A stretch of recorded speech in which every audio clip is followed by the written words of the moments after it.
Welcome to the CEO Project Podcast, where Jim Schlexer, author of the best-selling book, Great CEOs Are Lazy, and the founder of the CEO Project, provides ideas and tools to help CEOs of mid to large-sized companies grow and optimize their businesses. Now, let's get started with the show. Welcome, everybody, to the CEO Project Podcast. My name is Jim Schlexer. I am your host.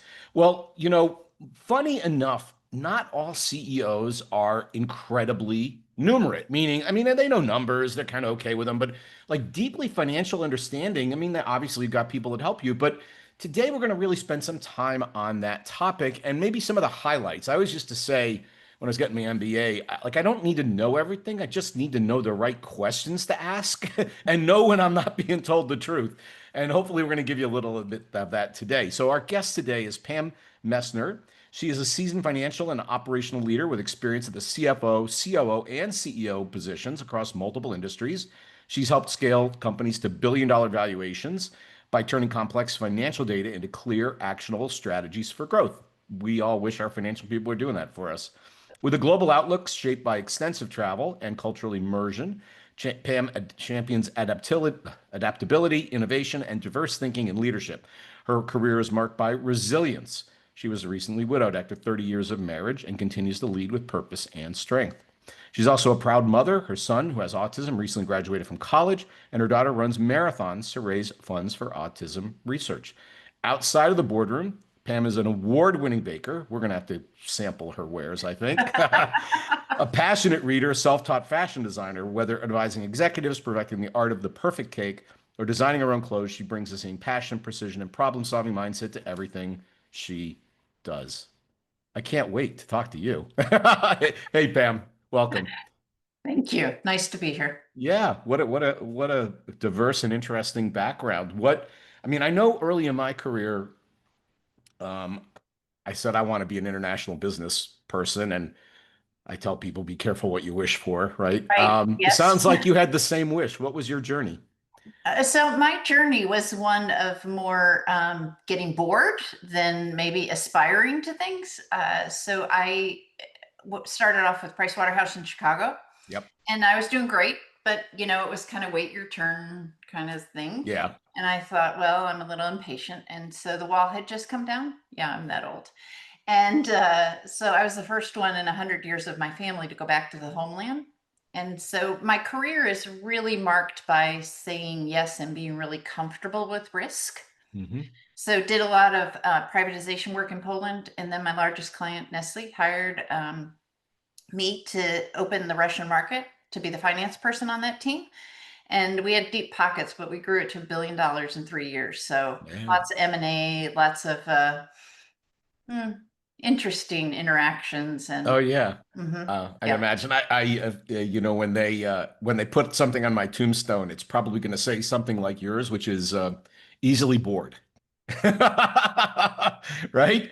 Yes, and I was the person who said yes Yeah. when everybody else was saying no or doing the waiting your turn in line kind of thing, and just I was able to get that entrepreneurial spirit out early in life, but Nice. within bigger institutions. So, okay, since you've done time in Russia, what is your current view of Russia and their geopolitical machinations? I would never count Russia out. I think Yep. they've been discounted.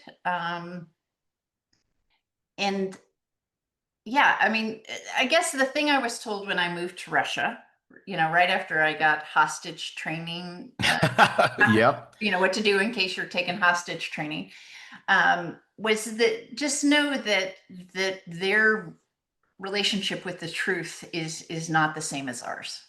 Yeah. I did a lot of, I spent a lot of time all through Asia and Europe and not so much in the Eastern Bloc like you did, but the concept is what they call moral relativism. Yes, And yes, it's a very totally. fundamental cultural element. Yes. Like Germans are like, well, the truth is the truth, and we always tell the truth. And Mhm. Americans are very like that. But you go to some Asian cultures and obviously Russia, and they go, well, the truth, it depends on who I'm with and what it is. And so it's Well, very relative to the situation, what the truth is. Yes, and I think that, politically correct US speak would probably be perspective taking, Well, right? yeah, I mean, I'm German by background, so I call it lying, but yeah, sure, perspective. But yeah, but it is something I think as you travel internationally, you have to gain comfort with that they don't, their cultural values are not the same as ours, and you still have to be Yes. successful in doing business with. And so you did it in a morally relativistic environment. So good on you. What's the most interesting, hopefully you weren't kidnapped, but the most interesting story that came out of your time in Russia? Oh my goodness. So we were doing an acquisition Hmm. of a chocolate company out of the Ural Mountains, out of Siberia. And we had hosted them at our current company, which was based in a formerly closed city. So it wasn't on a map. Okay. And things were going well. And everybody was kind of feeling each other out. And the target company invited my boss, who was a 50-year-old single, never been married, doesn't have kids guy, um, to go with them hunting bear for the weekend to Oh kind of boy. like continue the conversations, right?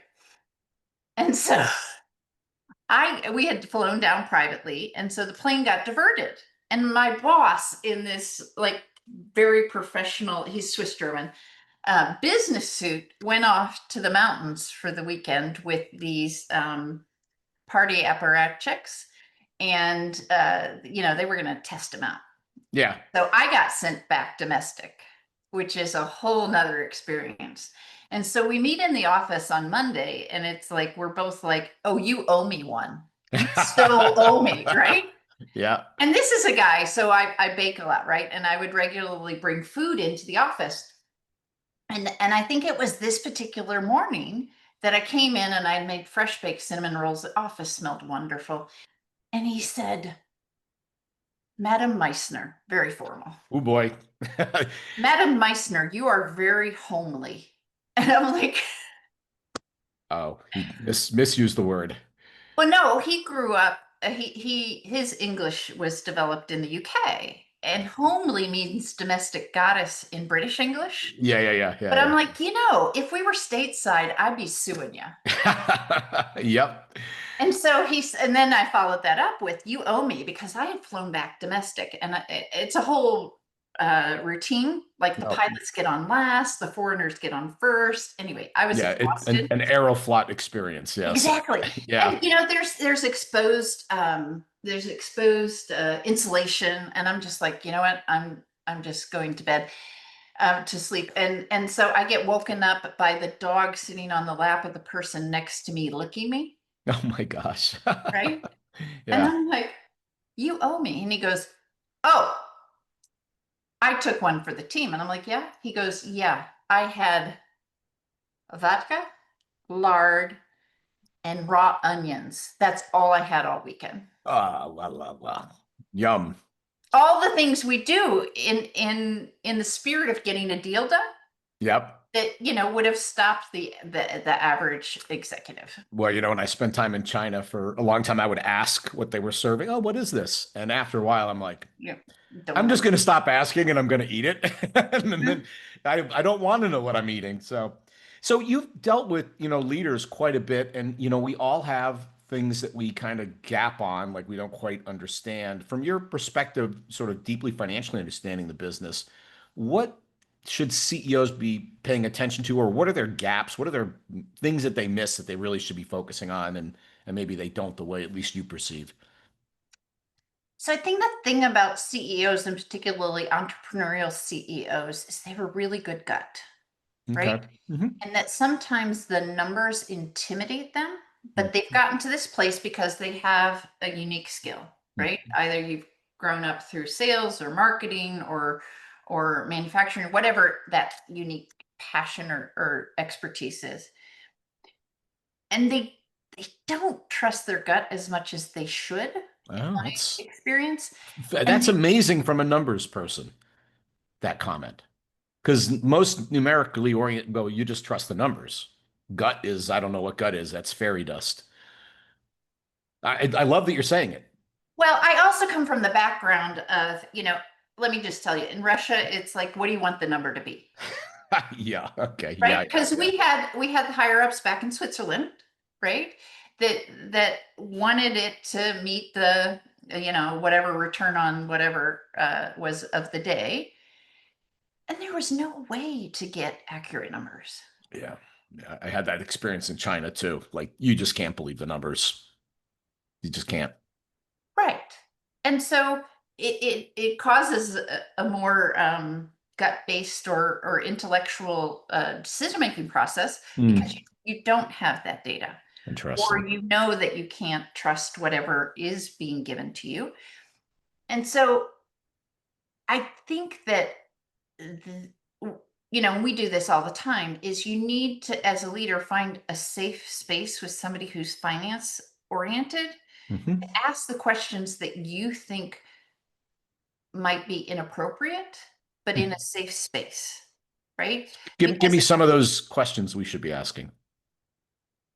well, you know, here's a classic one, and this probably isn't so much for your audience, but Pam, I don't understand the balance sheet. Why is the I'm balance going to tell sheet? you 50% of CEOs don't understand the balance sheet Right. or the relation between the balance sheet, the cash flow statement, and the P&L. Like, how are those things related? And they are obviously, but I don't know. Well, and I'm going to tell you, most accountants don't Yeah. understand the cash flow statement. I don't know. I learned how to do the math of it, but they all roll their eyes when they have to do it. And so, I don't particularly don't like the cash flow statement because it's all backwards looking. I prefer to do a forecast because Yeah. that's really, where am I at and where am I going? Yeah. Very, very powerful tools. So one of them is, why is the cash flow, or why is the balance sheet important? Okay. Okay, well, one, you might have a bunch of profit tied up on it. Hmm. Two, it's important because if you're going to talk to your banker, right, they're going to ask you questions about it. Hmm. What does a strong balance sheet look like? And so it's helping a good, in my opinion, a good CFO, a good finance person helps that CEO present well to other stakeholders, that it really matters if he can sell his firm, from a I need lending, or I need this or that or the other thing. And I think generally they have a good gut. It's just, I hate to say this, but it's dumbing it down a little. It's like, Yeah. let's just simplify this. Yep. It's just not that hard. Okay, at a Yep. certain level it is, don't get me wrong, but most of the time it's not that hard. Yeah. And I think from a CEO point of view, I mean, it's about the big moving pieces, not the fine detail, right? Our assets greater than liabilities. What has been the change in shareholder equity? Has it been gone in the right direction or the wrong direction? I remember one CEO I worked with, and he was every year increasing how negative his shareholder equity was, his owner equity was. Yeah. He was overdrawing Oh, cash, he was starving the firm. starving the firm because he had a big old lifestyle he was Yeah. financing, Yeah. and I'm like, you need to stop that or make more money, but you can't keep doing what you're doing. So what I do is there's a line on the P&L. It also appears on the cash flow statement. And most finance people won't put it there, but it absolutely is there. It's called ego. Ego. And it's a cost to the business. Oh But yeah. you just said it. Yeah, there's lots of people who starve their businesses, Yeah. and that's not healthy. You need to feed something so it can continue to deliver. Let's go to, you talked about cash flow, particularly cash flow forecasting. And I think this is a huge blind spot. I remember a couple of times I've worked with CEOs and they go, look, my P&L is positive. I'm like, yeah, but you're constantly borrowing money for a variety of reasons. Mhm. Growth can consume money, poor asset utilization, a bunch of reasons. Talk to us about that because I think in growth phase, when cash is being consumed, or even cycling down, having a negative scenario, cash is problematic. Talk about cash flow forecasting because I tell people a real quick story. I had a buddy who was opening up a business, Barry, and he had never run a business before. And he goes, Jim, what do I need to know? I said, rule number one, don't run out of cash. Mhm. Because if you run out of cash, the music stops. As long as there's cash, you can solve any problem with time. He Mhm. goes, got it. Don't run out of cash. He said, what's number two? I'm like, number two is don't run out of cash. And number three is don't run out of cash. Nothing else matters. So talk about cash flow forecasting on that header, because this is really the most important thing is not to run out of cash. Yes, I think it starts at the beginning with creating choices. Okay, the time to get a line of credit is when you Yeah. don't need it. Yeah, Same absolutely. time to get insurance when you don't need it, right? Hmm. So if you can, in the beginning, provide yourself with several levers that you can pull, Hmm. that's helpful. And Like what? So have a line that's available to me. What would be some other levers I should be thinking about? alternative revenue sources. So we do something called setting circuit breakers. Okay. Okay. So what does good look like? What does great look like? What does amazing look like? What does bad look like? What does awful look like? What does tragic look like? Okay. You do that on a regular cadence, but you do that when you're of clear mind, Hmm. right? So that you can say, if these two or three metrics ping, here's the decisions I'm gonna Hmm. consider. Here's the things Yep. I should be doing, right? So it's always knowing the levers that you can pull.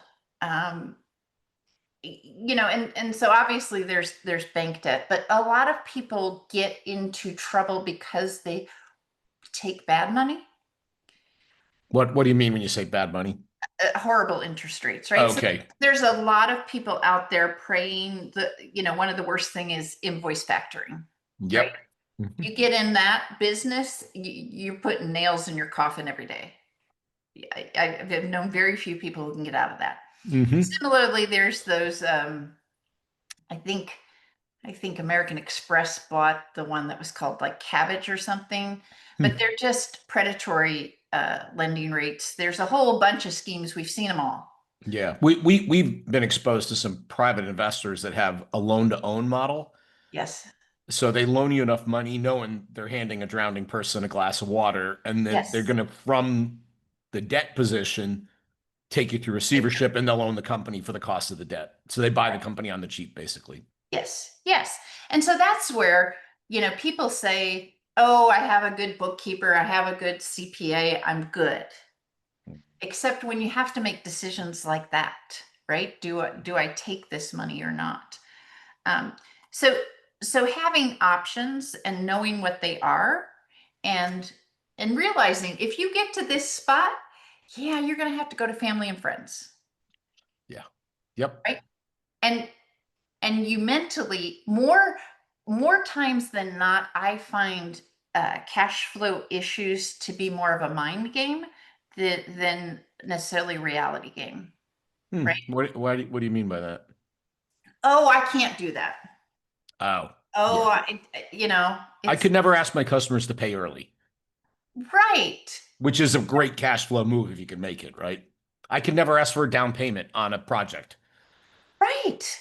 Sure, you can. Yeah. So it's one, if the basics of cash flow are getting in touch with the cash flow from your customers and Yep. getting in touch with the cash flow for your suppliers. Yep. Later on your debt and taxes and all of that. And um, you know, be conservative, right? I forget which of the quintessential business books says about having a black swan strategy, Oh, yeah. saving enough cash so that when that golden opportunity comes, you got it. Yeah. Interesting. So, we have the 5 pieces of the AR puzzle that we coach people on to appreciate how long is that cycle from when you deliver to when you get paid. Yep. And we model that. Yeah. Oh, good. All our clients pay on the first of the month for the coming month's service. Okay. Okay. So I don't have AR. I have a few credit cards that bounce from time to time, but I don't spend my time thinking about that. And the other thing is, if somebody is that slow of a payer, your best customers always pay on time. Yeah, totally. Yeah, we when I was really working on cycle time, we looked to cash conversion cycle. Mhm. Really important number. People don't think about it, but when did you Right. lay the money out, suppliers, labor, Mhm. whatever, then you're going to find it, and this is all being financed. Then Mhm. you send it to your customers and you wait for them to pay. So from the time you laid out money to the time the money came back, hopefully Yes. with some Yeah. profit in it, what is that? And you would be surprised. It can be, well, you probably wouldn't be 6 months. Yes. Not unusual. So you're literally turning your cash 2 times a year. And if you Uh-huh. think of it like inventory, you go, boy, what if I could turn it 4 times a year? What would that look like? It's a really interesting question. Yeah, so you do that for AR, pretty Yeah. simple process, right? We can Yep. all wrap our minds out around that. You do the same thing for inventory, and you Yep. do the same thing for accounts payable. Payable. Yeah. Yep. And, I'm working with a firm right now. I'm like, "Oh, no, we pay on these days." You mean We who's running the business? The eh, computers? The yeah, junior accountant? no. What I find interesting, and I think maybe this could be helpful, is as long as you're talking to people, Hmm. they're okay. Yeah. You're like, "I got your invoice, and I have it set in my system to pay on this date." The thing people don't want, crickets is the worst thing you can do. And I think that's our default DNA when we get into trouble, is if I just avoid talking to people. Yeah. Yeah. But if you have conversations like, "Hey, I'm in a cash crunch. Can How can you help me through this? Because I think it's a win-win," right? 9 times out of 10 people work with you. They want you to be successful, and they're like, "Yeah, I remember that." Good. We had a number of people that like we pay in 30 days, we pay in terms. I go, well, and they pay on the button, like Mhm. amazing payers, right? Yeah. I go, what would happen if you went to all of your suppliers and said, hey, tell you what, we're gonna pay you in 45 days instead of 30 days, but Mhm. the check will absolutely be there on the 45th day. Like no They debate. just want predictability. And almost universally, to your point, people go, okay, I can live with that answer Mhm. because they know they're a good payer, they know they're a good customer, and when they say 45, they mean 45. Right. Yeah, yeah, interesting. Um, so when is it time, like, so for the earlier stage companies, when is it time to get professional financial leadership in the business? I mean, everybody gets a bookkeeper but you've been talking about higher level kind of financial insights and so forth. How should we think about when is it time to upgrade my talent in my business as I grow? Yeah, so it depends, obviously, on a couple of different things. You have to have proof of concept, okay? Like, Okay. don't come asking for help when you're just starting off. Yeah. Well, you couldn't afford a real CFO probably Exactly. anyway. So, So most people, and again, it depends on the margins in your business. We work a lot with professional services, which have amazing margins, okay. and we also work a lot with construction that have thin margins. Yep. And you don't want the cost of a CFO to be a notable expense, right? You're going to pause if you're going out for fractional CFO services. And I think the first next best step is fractional for a growing Okay. business. Hmm. And if that fractional, there's a lot of people out there in this space, if they're good, when you're talking to them on the sales call, they're going to talk to you about graduation. Nice. I'm here only a short period of time. I am here to get you from here to here. Hmm.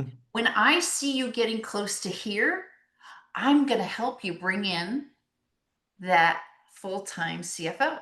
Nice. I'm going to transition and I'm going to send you off. And sure, I'm around, but my goal is for you to be big enough that you can afford a full time CFO.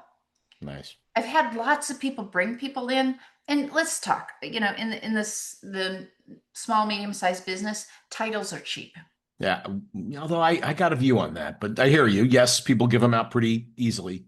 It's a Correct. mistake. It's a bit of a mistake, by the way. Yes. And they don't know what they don't know, right? Mm. So you think about like the engine of a business, that's kind of the bookkeeping, right? And then Mhm. you have the controllers who are the people looking at and saying, "Oh, look, this is where we've been." And then you have that CFO, and that person's in the front of the bus Hmm. with you saying, okay, where are we going? Hmm. Then there's another piece that we bring with us, which is the FP&A, the financial analysis piece, which is completely different from the controlling piece. Okay. And so we bring that person with the CFO because they can stay in the detail and the CFO can stay out of the detail. You cannot expect somebody, even if they're mentally capable of being strategic, to be in the detail and strategic. It doesn't work. You know, the way we say that is your brain can't go in different time horizons Oh, that quickly. Like I'm in the this second, this minute, this hour. Now I want to think about 3 years from now. Like your right, brain just doesn't do that quickly. You right. could you could do it after a day or two, like kind of stretch your brain out, but you can't do it fast. So I totally hear you. I know you talk about benchmarking a little bit, and Mhm. I always struggled with finding good benchmarks to like how do I stack up? How is my financial performance? I mean, if you're public, it's easy enough, but if you're private, Yeah, but if you're public, it's probably muddied. it's manipulated. Sure, Yeah, it's presented in the most positive light we can possibly yeah. swing. So Mhm. how do you help people think about like how am I doing? How do I compare to other people? How do you help them figure that out and where should they go for that? Yeah, so we have a couple of industry agnostic benchmarks, right? Of, how much money you should be spending on people and on overhead and how much you should get as the owner. Hmm. Um, and we have industry specific ones Oh wow. for this. You know, at the end of the day, though, at the end of the day, is are you getting what you want out of your business? Hmm. People define profit in a lot of different ways. Okay. Profit could be, how much money do you have in the bank? Profit could be, do you get to go to all your kids' events? You Right. know, Profit could be, I think it's EOS that says, that you do interesting work with people that you love, with getting fairly compensated, with time for other pursuits. So what do you want out of your business? I work with a lot of people that really care about their teams. Hmm. And they're trying to create a legacy, right? Because they've been blessed. They have done well. Um, and so is it, developing the team, or making an impact in your industry. So I think it really depends when you're benchmarking. You also need to benchmark against yourself. Am I getting what I want? Yeah. Yeah. You know, Dan Sullivan talks about off days, right? Trying to create Mhm. that freedom on the other side. The Love that. one I Yeah. always like, because I'm a geeky numbers person, is um, economic value add. Hmm. So, in other words, the assets that you use in your business, if I was to invest them in something else, Yep. would Hmm. I do better or worse? And to the extent you would do better with the money being somewhere else, the perfectly rational economic answer is do that. Obviously we're not all perfectly rational, but if it's like really, really, really bad compared to the other option, you do have to think about, am I getting all those other rewards that I'm okay with, right? Free Right. time, investing in people, I and then I mean, go, I'm okay making less money because I get all this other stuff. I have Biggie Smalls back here, right? More money, more problems, Yeah. Yep. right? Yeah. We all get rewarded for solving problems. Solve the problems you're good at solving. Mm. To your point, if I'm not getting rewarded for being in my business, and I could put my money into real estate or the stock market or a PE firm, Yep. then Particularly if you don't like what you're doing. Yeah. right. So Pam, how do you engage with clients in your practice? Help us understand that. Because obviously you're super knowledgeable. What do you do? How do you engage? Oh, so we have three different levels of engagement. So we can be integrated, so we can be part of your team, involved every week on your leadership group, so on and so forth. We have a moderate level where we connect a couple times a month, and then a kind of a starter foundational level, and we work on a flat fee. Nice. So we come in, most people are with us for 2 years. I have some people who've been with us for 8 years. They fall in Wow. love with us. We're kind of, um, straightforward people, so they like our unbiased perspective, because we're going to tell you what you need to know, not Yep. maybe what we think you should. We're not going to. And we like to think our financial people don't have a political bone in their body, but everybody does, and they don't want to tell the boss bad news, and Yes, and who's paying their health insurance? absolutely. The person they're about to make mad because they tell them their inventory's out of control, right? Or whatever. Right. Yeah. Awesome. Well, So that's how we work. perfect. And if somebody wanted to get a hold of you and consider working with you, what would be the best way to do it? Yeah, just reach out to me at Pam, Pam at CathCap. It's a bit of a tongue twister, CathCap.com. Cathcap.com. Beautiful. Pam, this was great. I appreciate your time. Thank you. My pleasure. And for those of you that joined, thanks for coming, and we'll see you next time on the CEO Project Podcast. Thanks for listening to the CEO Project Podcast. We'll see you next time. Be sure to subscribe to get all the future episodes and check out our website, www.theceoproject.com.